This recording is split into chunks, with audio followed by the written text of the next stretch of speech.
Painted application ધોરણ 6 થી 12ના વિદ્યાર્થીઓ માટે અપડેટ થઈ ચૂકી છે.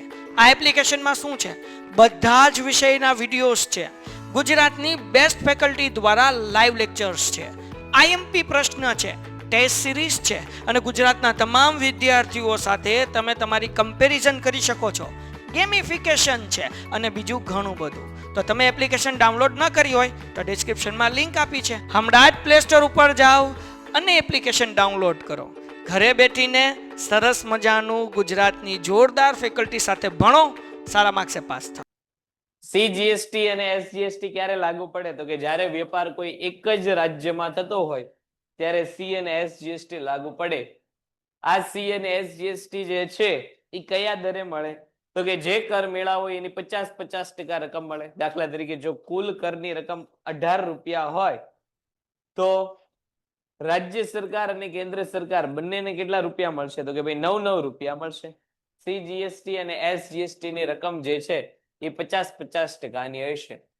જ્યારે IGST integrated goods and service tax એ ક્યારે લાગે? તો કે જ્યારે એક રાજ્યથી બહાર, એટલે કે બે રાજ્યમાં કે બે થી વધુ રાજ્યોની અંદર વચ્ચે વેપાર થતો હોય, એક રાજ્યની બહાર બીજા કેન્દ્ર શાસિત પ્રદેશમાં વેપાર થતો હોય ત્યારે આઈજીએસટી લાગે છે. આઈજીએસટીમાં જેટલી પણ ટેક્સની ટકાવારી હશે આ બધી ટકાવારી કોને મળશે? તો કે ભાઈ કેન્દ્ર સરકારને મળશે. વસ્તુ અને સેવા કર, કેટલા કર દૂર કરીને એના સ્થાને જીએસટી આવ્યું? તો કે ભાઈ 17 કર જે છે એ દૂર કરવામાં આવ્યા અને એના સ્થાને જે છે જીએસટી આવેલું છે. આ જીએસટી નો અમલ ક્યારે થયો? તો કે 1 જુલાઈ 2017 થી જે છે એ જીએસટી નો અમલ થયેલો છે. જીએસટી માટે જે છે એનું રચના અને જીએસટી નો વહીવટ કોણ કરે? તો કે ભાઈ જીએસટી કાઉન્સિલ જે છે એ જીએસટી ની રચના અને વહીવટનું કામ કરે છે. મોટે ભાગે આ કાઉન્સિલના વડા કોણ હોય છે? તો કે ભાઈ ભારતના નાણામંત્રી હોય એ જીએસટી કાઉન્સિલના અધ્યક્ષ એટલે કે વડા હોય છે. શરૂઆતના તબક્કામાં જે છે એ 5 પ્રકારના જીએસટી હતા. એમસીક્યુ માં પૂછાય કે ભાઈ શરૂઆતમાં જીએસટી ના પ્રકારો કેટલા હતા? તો કે 5. 0%, 5%, 12%, 18% અને 28%. 5 દરથી શરૂઆતમાં જીએસટી લાગુ પડતું. હાઈએસ્ટ દર કેટલો હતો? તો કે ભાઈ 28% નો જે છે એ હાઈએસ્ટ દર હતો. અત્યારે 18% પ્લસ ઘણી વસ્તુમાં સેઝ લાગે છે, એવું કાલે આપણે જોયું કે ભાઈ સેઝ એટલે શું? તો કે ટેક્સ થી વધારે રકમ, કે ભાઈ તમે નક્કી કરેલો હાયર ટેક્સ કેટલો? તો કે 18%. પણ જ્યારે તમે 18% થી પણ વધારે રકમ લેતા હો તો એ કઈ રકમ કહેવાય? સેઝ રકમ કહેવાય. મોટે ભાગે સ્વાસ્થ્ય માટે હાનિકારક એવા ગુડકા છે, પાન મસાલા છે, આ બધા ઉપર જે છે લક્ઝરિયસ આઇટમ છે એની ઉપર સેઝ લાગતા હોય છે. જીએસટી થી બહાર રાખવામાં આવેલ વસ્તુ અને સેવા, એમાં બે વસ્તુઓ જે છે એનો સમાવેશ આપણે જોયો તો એક માનવ વપરાશ માટેની આલ્કોહોલ અને બીજું પેટ્રોલિયમ પેદાશ. આમાં હજી પણ જે છે એ કયા પરોક્ષ વેરા લાગે છે? તો કે ભાઈ રાજ્ય સરકારના જે છે એ પરોક્ષ વેરા લાગે છે. એટલે હાલની તારીખે તમે જો કે ગુજરાતમાં પેટ્રોલનો જેટલો ભાવ હોય, મહારાષ્ટ્રમાં તમે જાઓ તો પેટ્રોલનો ભાવ બદલાઈ જાય, ગોવામાં તમે જાઓ તો ફરી પાછું પેટ્રોલનો ભાવ બદલાઈ જાય, દિલ્હીમાં જાઓ તો પેટ્રોલનો ભાવ બદલાઈ જાય. શું કામ? તો કે દરેક જગ્યાએ પેટ્રોલ ઉપર કર કેવા છે? અલગ અલગ છે. લીકર એટલે કે ભાઈ આલ્કોહોલ, પીણા માટેનું આલ્કોહોલ ને લીકર કહેવાય છે. દરેક જગ્યાએ જે છે એ કર કેવા હોય? અલગ અલગ હોય. પરિણામે દરેક જગ્યાએ વસ્તુની કિંમતો કેવી જોવા મળશે? અલગ અલગ જોવા મળશે. હવે ટેક્સ ક્રેડિટ યોજના. ટેક્સ ક્રેડિટ યોજના એટલે શું? તો કે એની માટે કાલે એવી ચર્ચા કરતા હતા કે ભાઈ જ્યારે જીએસટી અમલમાં નહોતું આવ્યું ત્યારે આપણે વીએટી, વેલ્યુ એડેડ ટેક્સની પદ્ધતિમાં હતા. વેલ્યુ એડેડ ટેક્સ એટલે શું? તો કે ભાઈ જેમ જેમ વસ્તુની કિંમતમાં વધારો થતો જાય, વસ્તુની કિંમતમાં વધારો થતો જાય તેમ વસ્તુના કરમાં પણ શું થશે? તો કે વધારો થશે. દાખલા તરીકે તમે રૂમાંથી તાતણા બનાવો, તાતણામાંથી જે છે એ કાપડ બનાવો, કાપડમાંથી કપડા બનાવો, તો દરેક તબક્કે જેમ જેમ વસ્તુનું મૂલ્ય વધશે તેમ વસ્તુના ટેક્સમાં શું થશે? વધારો થશે. આ કઈ મેથડ હતી? તો કે ભાઈ વેલ્યુ એડેડ ટેક્સની. એટલે કે દરેક તબક્કે જેમ જેમ વસ્તુનું કિંમત વધી એમ તમારે શું કરવાનું? તો કે અલગથી નવો ટેક્સ ફરીવાર ચૂકવવાનો, વેલ્યુ એડેડ ટેક્સ. જેમ જેમ વેલ્યુ એડ થશે, રૂમાંથી તાતણા બન્યા એટલે એમાં કઈક વેલ્યુ એડ થઈ, તાતણામાંથી કાપડ બનશે એટલે એમાં પાછી કઈક વેલ્યુ એડ થઈ, કાપડમાંથી કપડા બનશે એટલે એમાં ફરી પાછી કઈક વેલ્યુ એડ થઈ. જેમ જેમ વસ્તુમાં નવી નવું વેલ્યુ એડ થતી જશે તેમ તેમ વસ્તુનો કર જે છે કેવો થતો જશે તો કે વધતો જશે. આ વેલ્યુ એડેડ ટેક્સ હતું. એટલે દરેક તબક્કે તમારે જે છે અલગ અલગ કર ચૂકવવાનો. પણ હવે જીએસટી માં શું થઈ ગયું તો કે જીએસટી માં માત્ર ને માત્ર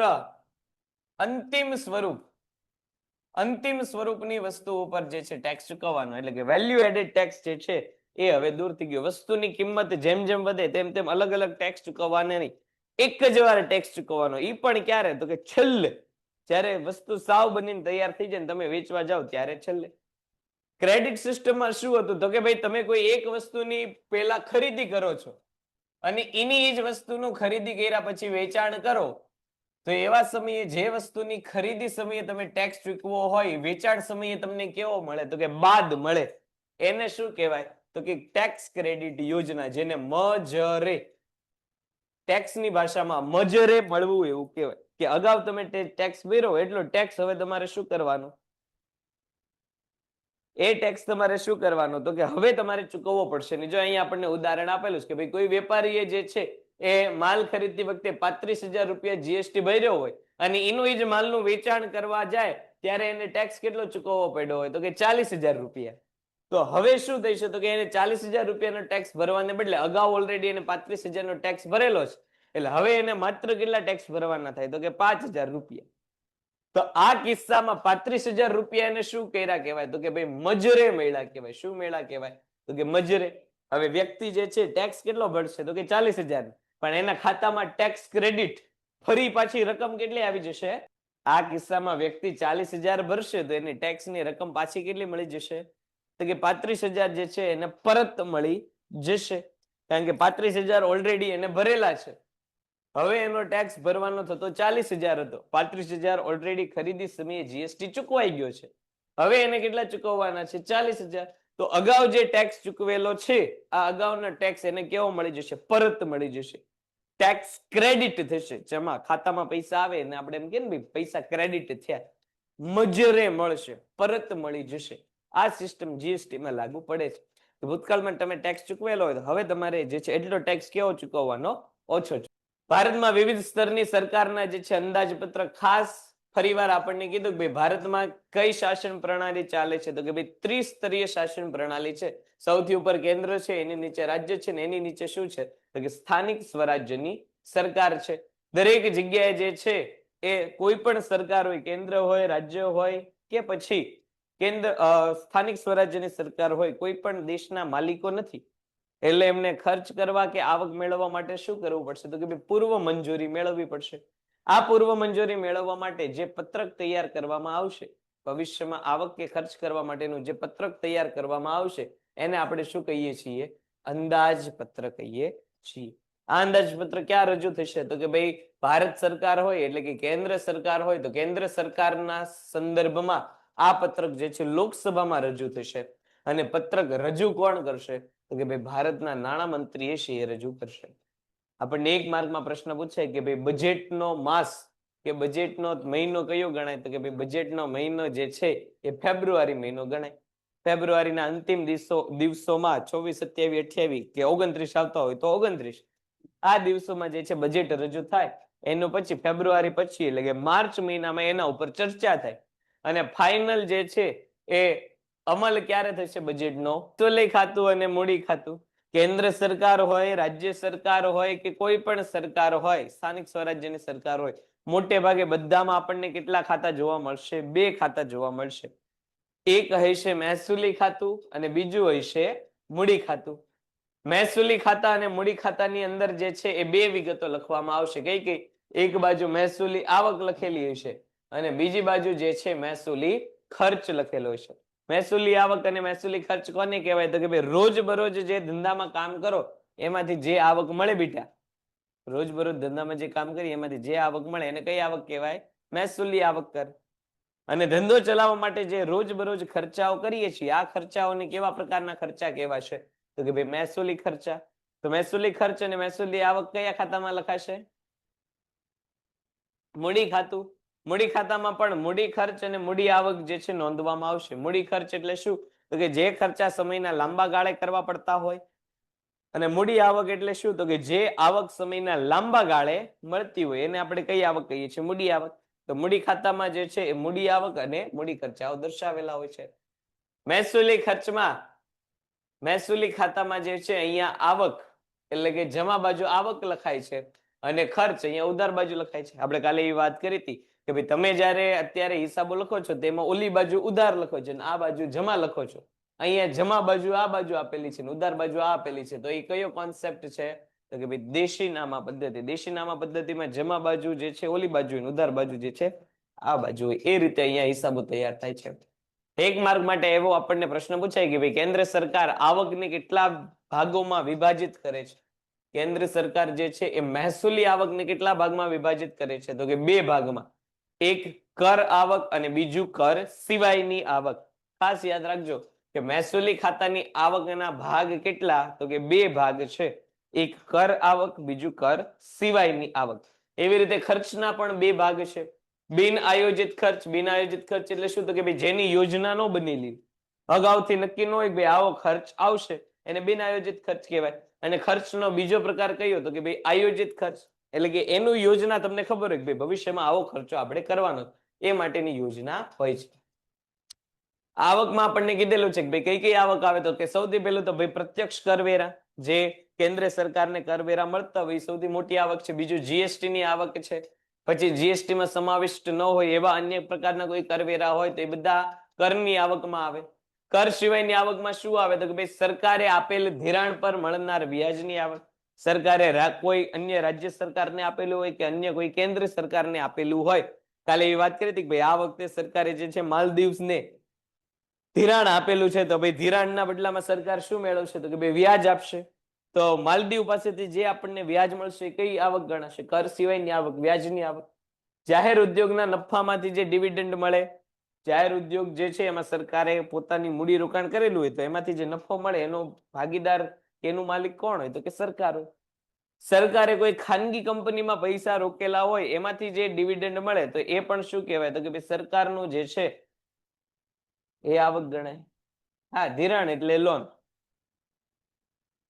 પછી જાહેર સેવા અને સુવિધામાંથી પ્રાપ્ત થતી ફી અથવા તો દંડ. કાલે આપણે વાત કરી હતી કે હેલ્મેટ પહેર્યા વગરના બહાર નીકળી જઈએ અને જે છે આપણને રસીદ મળી જાય પોલીસ તરફથી, તો એ પૈસા ક્યાં જાય? તો કે સરકાર પાસે દંડની રકમ જાય.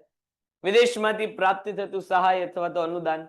કોઈ આર્થિક પરિસ્થિતિ આવી ગયેલી હોય, કુદરતી આપત્તિ આવી ગયેલી હોય, એવી સમયે જે છે જે રકમ વિદેશમાંથી સહાય સ્વરૂપે મળે છે એ એક પ્રકારની સરકારને શું હોય છે? તો કે આવક હોય છે. ખર્ચાઓમાં બિન આયોજિત ખર્ચમાં સૌથી પહેલું વ્યાજની ચૂકવણી. રાજ્ય સરકારે ભૂતકાળમાં લીધેલા ધિરાણ ઉપર જે વ્યાજ ચૂકવવું પડે છે એ કેવું છે? તો કે ભાઈ સરકાર વ્યાજ ચૂકવે, પણ આ વ્યાજની રકમ કેવી હશે? તો કે દર વર્ષે અલગ અલગ હશે. જેમ જેમ સરકાર વધુ ધિરાણ, વધુ લોન લેતી જાય એમ સરકારને વ્યાજની રકમ કેવી આપવી પડે? તો કે વધારે. તો એ બિન આયોજિત ખર્ચ થયો. સામાજિક સેવા, શિક્ષણ, સ્વાસ્થ્ય પાછળ જે ખર્ચ કરે છે એમાં દર વખતે ખર્ચના આંકડાઓ જે છે નક્કી હોય નહીં. દર વર્ષે ખર્ચના આંકડા નક્કી ન હોય એટલે અહીંયા જે છે એનું આયોજન કરી શકાતું નથી. પરિણામે જે ખર્ચ થાય છે એ બિન આયોજિત ખર્ચ કહેવાય. પછી આર્થિક સેવાઓ જેવી કે ખેતી, ઉદ્યોગ, વીજળી, વાહન વ્યવહાર, ટેકનોલોજી પાછળ થતો ખર્ચ.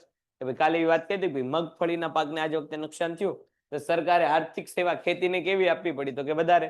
હવે સરકાર જયારે બજેટ બનાવ્યું હોય છે ઓલા વર્ષે ત્યારે એવું કઈ ફેબ્રુઆરી મહિનામાં એવું સરકાર લખેલું હોય છે કે ભાઈ કમોસમી વરસાદને કારણે જે છે ખેતીને નુકસાન જશે એટલે આટલા પૈસા ખેતી માટે આપણે આપવા પડશે. એવું કઈ લખેલું નહીં હોય. આ બધા ખર્ચા કેવા હશે? બિન આયોજિત હશે. અચાનક આવીને ઉભા થયા. રાજ્ય સરકાર અને કેન્દ્ર શાસિત પ્રદેશને અપાતું અનુદાન કે સહાય. રાજ્ય સરકાર જે છે અન્ય રાજ્ય સરકારોને પૈસા આપે કેન્દ્ર સરકાર.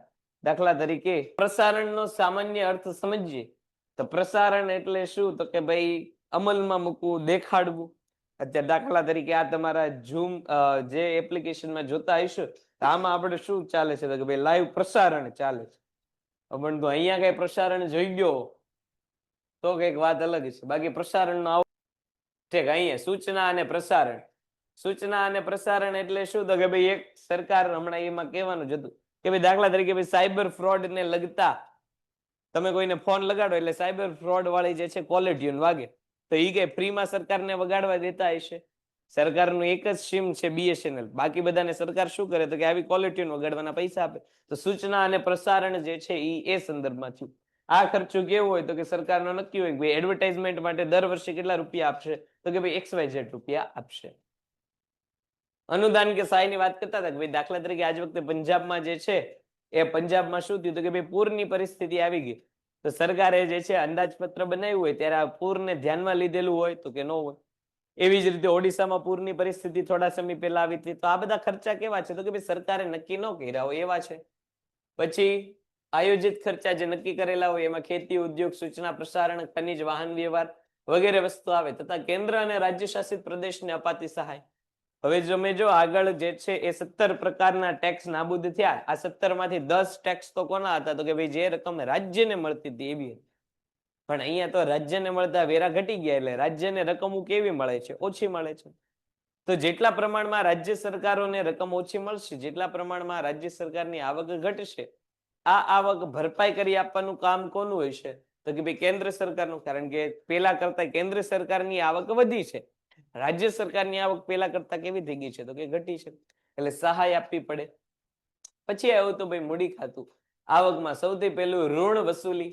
કોકને લોન આપેલી હોય, લોન પૂરેપૂરી પરત મળી જાય એટલે કે ઋણ વસૂલ થઈ જાય તો એ સરકાર માટે શું ગણાય? આવક. ભલે આપણા જ પૈસા છે પણ એ પૈસા પાછા આપણી પાસે આવી ગયા તો એક પ્રકારની શું થઈ તો કે આવક. દેવાથી પ્રાપ્ત થતી આવક. આપણે કોઈને દેવું આપેલું હોય એવી જ રીતે કોક આપણને દેવું આપતું હોય. દાખલા તરીકે ભારત સરકાર જે છે એ વિશ્વ બેંક પાસે દેવું લેવા જાય છે તો દેવું જ તે. આ શું છે તો દેવું જ તે. પણ એક પ્રકારે દેવામાંથી આપણને શું મળે છે તો કે રકમ મળે છે. આ રકમને આપણે શું કહીશું? આવક કહીશું. એવું હોય કે ખેતી ને ઉદ્યોગના વિકાસ માટે સરકાર દર વર્ષે અમુક રકમ જે છે એ પેકેજ સ્વરૂપે બહાર પાડતા હોય. ખેડૂતો માટે દાખલા તરીકે ખેતીની વાત કરીએ તો પ્રધાનમંત્રી વીમા ફસલ યોજના, પ્રધાનમંત્રી કૃષિ સન્માન નિધિ, આ બધી રકમો કેવી છે તો કે દર વર્ષે સરકાર નક્કી કરેલી રકમ આપે. ભાઈ કૃષિ સન્માન નિધિ છે, સરકારે એવું કીધેલું કે ભાઈ લગભગ એમાં કઈક 12,000 રૂપિયા છે લગભગ, તો દર 6 મહિને કઈક 6,000 રૂપિયા આપવાના. તો જો એમાં સરકારે પહેલેથી આયોજન કરેલું છે કે દર વર્ષે ખેડૂતોને કેટલા રૂપિયા આપશું? 12,000. પણ હમણાં આપણે મગફળીની વાત કરી કે ભાઈ મગફળીને નુકસાન થયું એટલા માટે ગુજરાત સરકારે રાહત પેકેજ બહાર પાડ્યું હતું.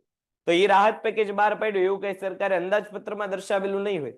આ કૃષિ સન્માન નિધિના પૈસા અંદાજપત્રમાં લખેલા હશે કે ભાઈ એટલા કરોડ રૂપિયા જે છે સન્માન નિધિના ભાગ રૂપે આપશું, પણ મગફળીની સહાય આપશું એવું કે અંદાજપત્રમાં લખેલું હશે નહીં. એ તાત્કાલિક ધોરણે પૈસા ઉભા કરેલા છે. તો આ જે તાત્કાલિક ધોરણે છે એટલે બે જગ્યાએ લખેલું છે. એવી રીતે ઉદ્યોગમાં ઉદ્યોગોનો વિકાસ થાય આ માટે સરકાર અમુક રકમ આપતી હોય, પણ આકસ્મિક રીતે કોઈ ઉદ્યોગને નુકસાન થયું હોય તો એ ઉદ્યોગનું નુકસાન ભરપાઈ કરી આપવામાં, ખાસ કરીને સરકારી ઉદ્યોગનું નુકસાન ભરપાઈ કરી આપવા માટે સરકાર જે પૈસા વાપરશે અંદાજપત્રમાં ન લખેલા હોય એવા પૈસા જે વાપરશે એ બિન આયોજિત ખર્ચ કહેવાય. એટલે એ બંનેમાં આવે. ખ્યાલ આવ્યો? સરકારે નક્કી કરેલો ખર્ચ તો વાપરશે જ તે, સાથે સાથે નક્કી ન કર્યા હોય એવા ખર્ચા કરી નાખે.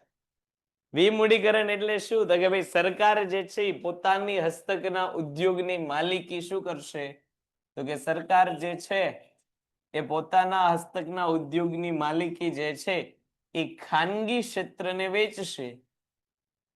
સરકાર જે છે એ પોતાના હસ્તકના ઉદ્યોગની માલિકી ખાનગી ક્ષેત્રને વેચશે.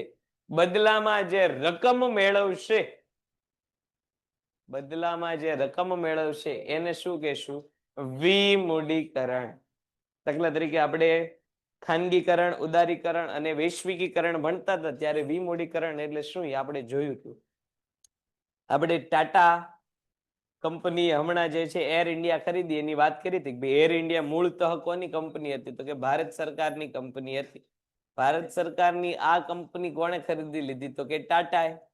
તો ટાટાએ ભારત સરકારની એર ઇન્ડિયા કંપની ખરીદી તો કઈ ફ્રીમાં એર ઇન્ડિયા આપી દીધેલી હશે? નહીં. બદલામાં ટાટા કંપનીએ ભારત સરકારને શું આપ્યું છે તો કે રકમ ચૂકવી હશે. આ રકમને શું કહેશું તો કે વિમૂડીકરણ કહેશું. તો વિમૂડીકરણથી એક પ્રકારે સરકારને શું મળે છે તો કે આવક મળે છે. ખર્ચની વાત કરીએ તો કે ભાઈ ઋણની પુનઃ ચૂકવણી. કોઈના પૈસા લઈને બેઠી ગયા હોય તો આપણે બૂચ મારી દેવાય તો તને આવું કોઈ ન આપશે. તો એ રકમ આપણે જે છે પાછી આપીએ તો એને આપણે શું કહેશું તો કે ભાઈ ઋણની પુનઃ ચૂકવણી કહેશું. કોકની પાસે પૈસા મળે તો આવક થાય, પૈસા ચૂકવીએ તો આપણું શું કહેવાય તો કે ખર્ચ કહેવાય. અન્ય સરકારને આપતા ધિરાણ પાછળ થતો ખર્ચ.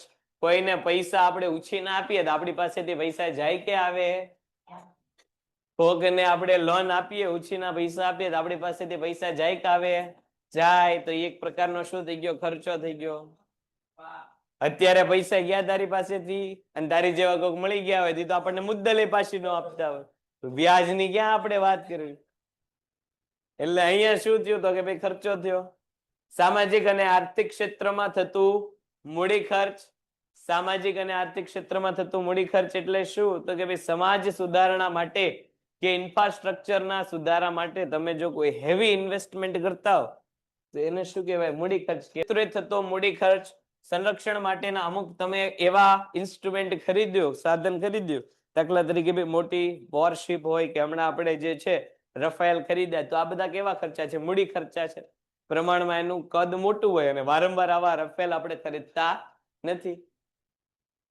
કેન્દ્ર સરકાર ખર્ચનું વર્ગીકરણ આયોજિત અને બિન આયોજિત ખર્ચ તરીકે કરે છે. એમસીક્યુ અને વીએસક્યુ માટે ખાસ કે સરકાર ખર્ચાઓનું કેટલા ભાગોમાં વિભાજન કરે છે? કેટલા ભાગોમાં વિભાજન કરે છે? 2 ભાગોમાં. ખાસ એમસીક્યુ અને વીએસક્યુ માટે આયોજિત ખર્ચ અને રાજ્ય સરકાર ખર્ચનું વર્ગીકરણ વિકાસલક્ષી અને બિન વિકાસલક્ષી. ખાસ અંડરલાઈન કરજો. કેન્દ્ર સરકાર જે છે ખર્ચને 2 ભાગમાં વિભાજિત કરે, આયોજિત ખર્ચ અને બિન આયોજિત ખર્ચ. રાજ્ય સરકાર ખર્ચને કેટલા ભાગમાં વિભાજિત કરે તો કે વિકાસલક્ષી ખર્ચ અને બિન વિકાસલક્ષી ખર્ચ. બંનેમાં 2 જ ભાગ છે પણ નામ બંનેના કેવા છે તો કે રામ ઓર શ્યામ અને સીતા ઓર ગીતા. વસ્તુ કેટલી છે? 2 જ છે. નામ કેવા છે? અલગ અલગ છે ને અલગ.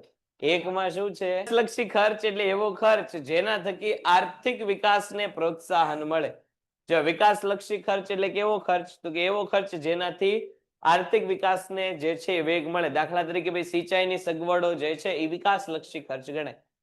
જેટલા પ્રમાણમાં તમે સિંચાઈમાં ખર્ચો કરો એટલા પ્રમાણમાં ખેડૂતોની આવકમાં શું થાય તો કે વધારો થાય.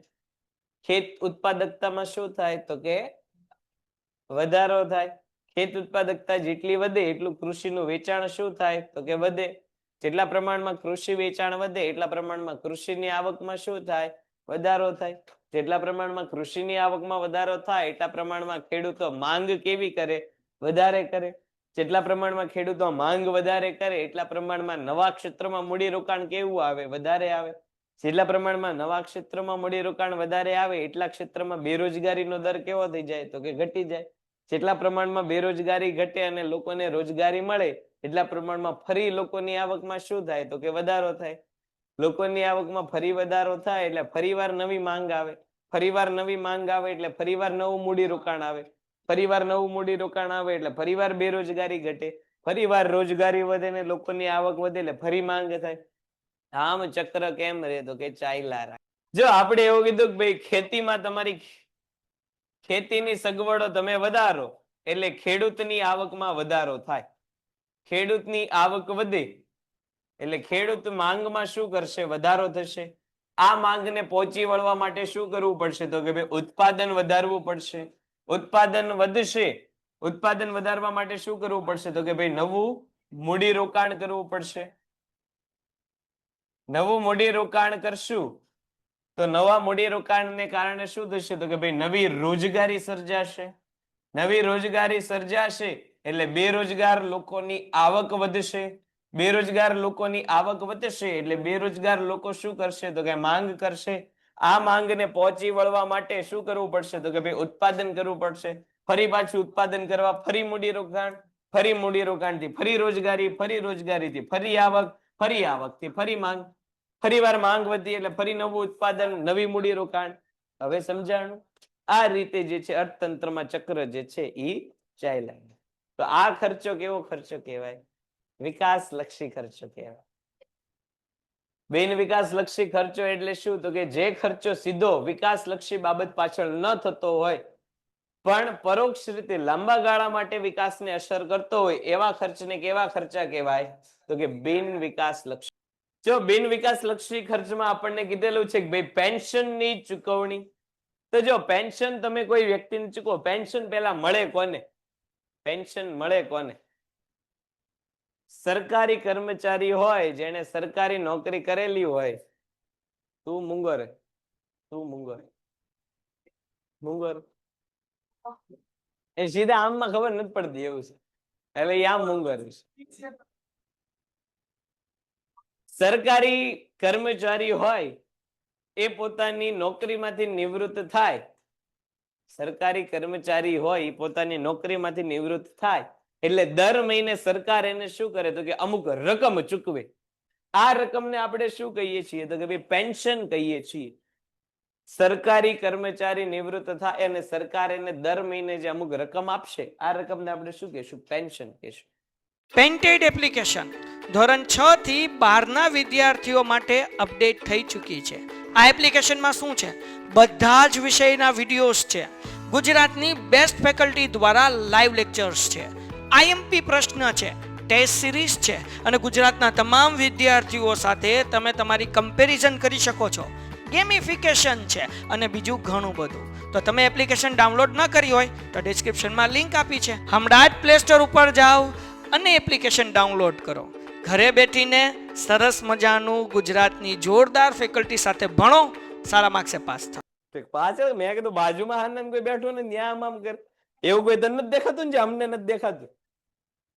હવે એવું છે પાછું ઇમેજિનરી દુનિયામાં પાછું એવું કોણે બાજુ બેહાડી લીધું હોય. એક તો યુ અવસ્થા એમાં બાજુમાં જગ્યા ખાલી એટલે કોને બેહાડી દીધા હોય બાજુમાં એટલે ન્યા આમ કરે કોઈ બેઠું ને ન્યા આમ 12 વાગે કઈ નીકળતો નથી ને ઘરની બહાર રાત્રે આમ કરે એટલે તો તું ધ્યાન રાખવા જજે તું 12 વાગે એને પકડીને આમ ઉભો રાખજે કે ભાઈ કાંઈ જવાનું નથી. તો તારે છે ને તારા પગની યાર એનો પગ બાંધી દેવો એટલે ઈ ઉભો થાય તને ખબર પડી જાય અને પછી તને યાર 12 વાગે બહાર લેતો જાય તો પછી ભાઈ બેઠા બેઠા આમ ઘેરા રાખજે. તો જો પેન્શન આપ્યાથી દેશને કઈ લાભ ખરા? અહીંયા તો મસ્તીના પૈસા આપ આ કઈ અહીંયા કઈ જાદુનો કલાકાર આલે આ કઈ ટિકિટ લઈને તું અહીંયા જોક સાંભળવા આવીશ લે મજા આવે પાછી એમાં મજા આવે. તું આમ કરજે બહાર જઈને જા તું રસ્તે આમ કરતી કરતી જજે એટલે જોવા વાળાને બધાને મજા આવે. તો બસ ઈ જ વાત છે. અહીંયા કઈ ગાંડા કાઢવા આવે આ કે તું અહીંયા કઈ ઓલી ટિકિટ લઈને અહીંયા કોમેડી શો જોવા આવીશું કઈ એટલે એમ મજા આવી. હમણાં આમાંથી એકાદો પ્રશ્ન પૂછી લઉં તો પાછી મજા આવી જાય આપણને. હવે જા ને હમણાં ખર્ચના પ્રકાર પૂછી લઈશ ને એ તને નહીં બોલ તો ખર્ચના કેટલા પ્રકાર છે? કયા કયા થઈ ગયું ને બસ લ્યો એટલે આપણે અહીંયા સમાઈ જાવ. એને આવડું જ ન કહેવાય બેટા એને જ તે સૈદ્ધાંતિક ભાષામાં ન આવડું કહેવાય. હવે મને અહીંયા પૂરું કરવા દો નહીતર પાછો મુદ્દો રહી જશે. પેન્શન થી શું થાય તું બાજુમાં વાતો કર. પેન્શન એટલે કેવી રકમ તો કે જો પેન્શન અપાતી દેશને કઈ લાભ ખરા તો કે દેશને ઇન્સ્ટન્ટ લાભ કાંઈ મળશે નહીં પણ લાંબા ગાળે આ પેન્શન વાળા લોકો શું કરશે તો કે પોતાની આવકમાંથી અમુક આવકનો ખર્ચ કરશે. લાંબા ગાળે જે છે એ પેન્શનધારી લોકો શું કરશે તો કે પોતાની આવકમાંથી અમુક ખર્ચ કરશે. તો ફરી પાછું જેમ જેમ ખર્ચ કરશે એટલે કે માંગ વધશે, ઉત્પાદન વધશે, મૂડીરોકાણ વધશે અને રોજગારી વધશે. રોજગારીથી આવક વધશે અને ફરી પાછી માંગ વધશે એટલે આ લાંબા ગાળે બિન આયોજિત કે બિન વિકાસ લક્ષી ખર્ચ પણ અર્થતંત્ર માટે કેવું છે તો કે જરૂરી. પેન્શન વાળા લોકો હોય છે એને પૈસા આપવાથી તાત્કાલિક દેશના અર્થતંત્રને કાંઈ ફાયદો થશે નહીં પણ જ્યારે લાંબા ગાળે આ પેન્શન વાળા લોકો પોતાની પેન્શનમાંથી અમુક રકમ જે છે અર્થતંત્રમાં ખર્ચ કરશે આ ખર્ચ જે કરે છે એનાથી લોકોને શું થશે તો કે ભાઈ નવી રોજગારી, નવું ઉત્પાદન અને નવી આવક મળશે જે દેશ માટે શું ગણાશે તો કે ફાયદાકારક ગણાશે. રાજ્ય સરકારનું અંદાજપત્ર કેન્દ્ર સરકારની જેમ રાજ્ય સરકારમાં પણ 2 ખાતા છે મહેસૂલી ખાતું અને મૂડી ખાતું. આવક બધી જે છે જમા બાજુ છે અને ખર્ચા બધા જે છે ઉધાર બાજુ છે. આગળ જોયું એમ ખર્ચના 2 પ્રકાર અહીંયા પાડેલા છે વિકાસલક્ષી ખર્ચા અને બિન વિકાસલક્ષી ખર્ચા.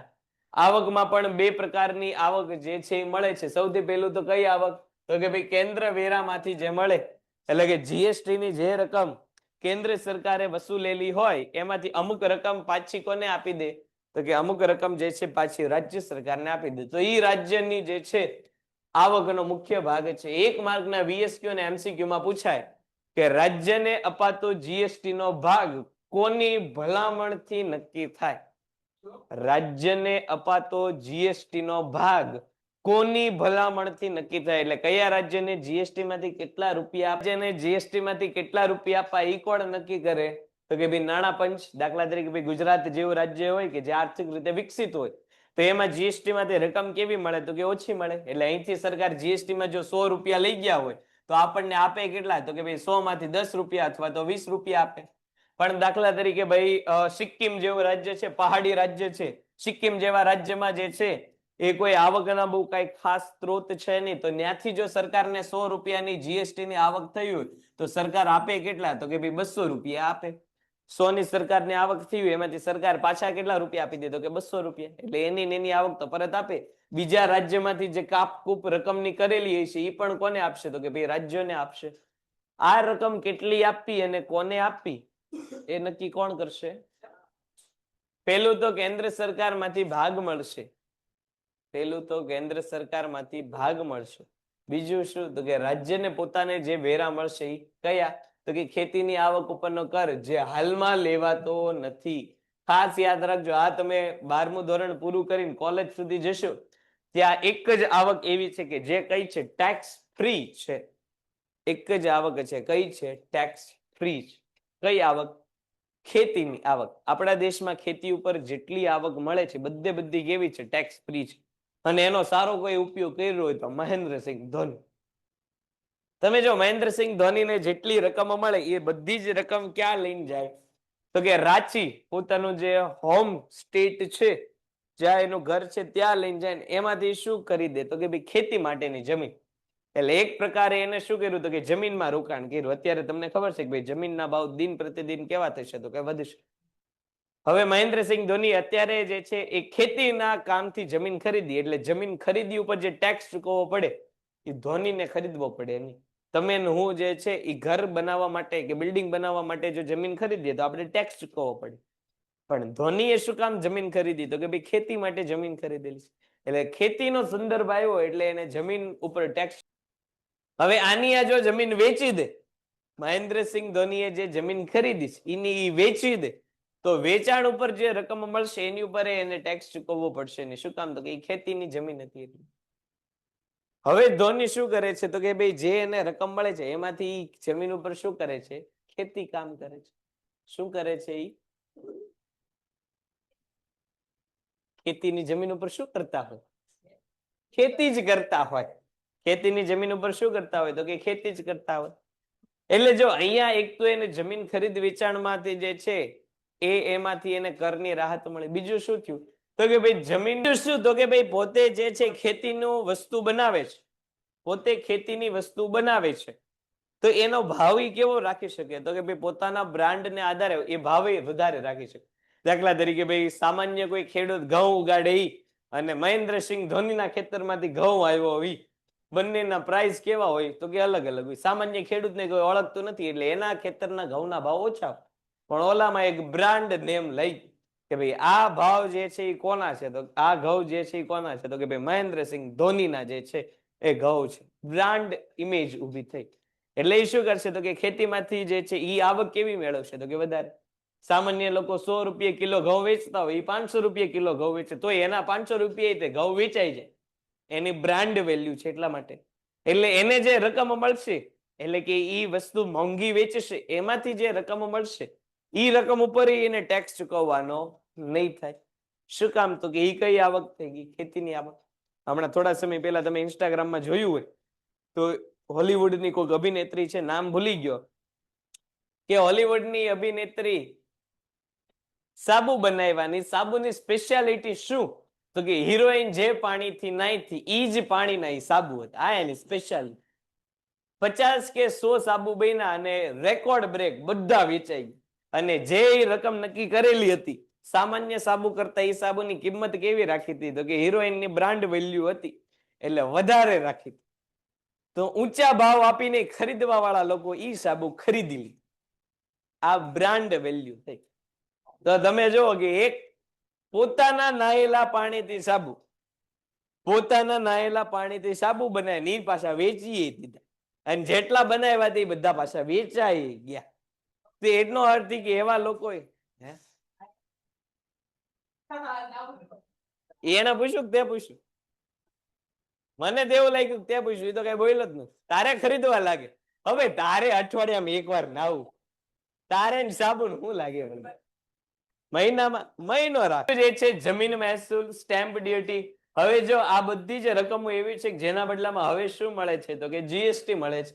અને એનો એક ભાગ સ્વરૂપે જે છે એ રકમ કોણ આપશે તો કે કેન્દ્ર સરકાર આપશે. વાહન વેરો, વીજળી વેરો અને ખાસ મોટે ભાગે જે છે અનુદાન છે, દાન છે કે ભેટ છે. દર વર્ષે તમે જો દર વર્ષે એટલે શું તો કે ભાઈ સ્ટેમ્પ ડ્યુટી એટલે શું? સ્ટેમ્પ ડ્યુટી એટલે તમે જો કોઈ પણ સાદા કાગળ ઉપર સરકારના સ્ટેમ્પ, તમે જે છે આવી સ્ટેમ્પ ટિકિટ જોયેલી હશે, લાલ કલરની હોય અને એમાં અલગ અલગ વ્યક્તિઓની નિશાની હોય, એ સ્ટેમ્પ ડ્યુટી કહેવાય. ઘણી વાર શું હોય તો કે ભાઈ સરકારનું લેટર હેડ હોય, એની ઉપર અહીંયા ભારત સરકારનું જે છે એ બધી વિગતો લખેલી હોય, આ સ્ટેમ્પ પેપર હોય. આ ટિકિટ ખરીદો કે આ પેપર કાગળ ખરીદ્યો, બંને માટે તમારે જે રકમ ચૂકવવી પડે એને સ્ટેમ્પ ડ્યુટી. પછી શું તો કે ભાઈ અનુદાન, દાન કે ભેટ, કે વિદેશમાંથી સરકારને કોઈ પણ પ્રકારની દાન રકમ કે ભેટ મળેલી હોય તો એ સરકારની આવક થઈ. હવે જે છે ખર્ચાઓ બે પ્રકાર છે, વિકાસલક્ષી અને બિન વિકાસલક્ષી. તે આપણે પછી આગળ વધીશું. રાજ્યની આબકારી જકાતો. આબકારી જકાતો એટલે શું તો કે ભાઈ જ્યારે જીએસટી નહોતું, એક જ મિનિટ પેલા હજી આ કહું છું એ પેલા સાંભળી. આબકારી જકાત એટલે શું તો કે ભાઈ જ્યારે જીએસટી અસ્તિત્વમાં નહોતું ત્યારે પોર્ટ દ્વારા માલ આપતો, આ પોર્ટ દ્વારા જે માલ આપતો એના ઉપર જે જકાત ચૂકવવી પડતી. એટલે ખુશી ભેટથી આપેલી રકમ, પણ કેવી? ગિફ્ટની રકમ. પણ કેવી રકમ તો કે ભાઈ કોઈ વિકાસલક્ષી કાર્યમાં આપેલી હોય, એ અનુદાન છે. મોટે ભાગે આવું અનુદાન કોણ આપતું હોય તો કે ભાઈ પ્રાઇવેટ સંસ્થાઓ આપતી હોય. દર વર્ષે ટાટા કંપની જે છે પોતાના નફામાંથી શું કરે? અનુદાન આપે કોઈ સ્પેસિફિક સેક્ટર માટે કે સ્પેસિફિક રકમ કે વિકાસના કાર્ય કરવા માટે.